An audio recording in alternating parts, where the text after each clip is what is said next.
जालना जिल्ह्यातील घनसावंगी तालुक्यातील पारडगाव येथील 4 सप्टेंबर पासून गणेश मंडपे हे आमरण उपोषणाला बसलेले आहे। शेतकऱ्यांना कर्जमाफी मिळावी यासाठी आमरण उपोषणाला ते बसलेले आहे। शेतकऱ्यांना आसमानी संकटाचा सामना करावा लागत आहे। अनेक संकट शेतकरी वर्गांना सहन करावं लागतंय।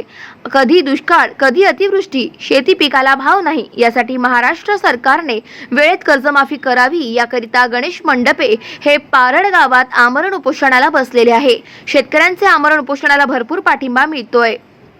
ह्या ठिकाणी अखंड महाराष्ट्राचे शेतकऱ्यांचे कर्जमाफी करता उपोषण चालू आहे।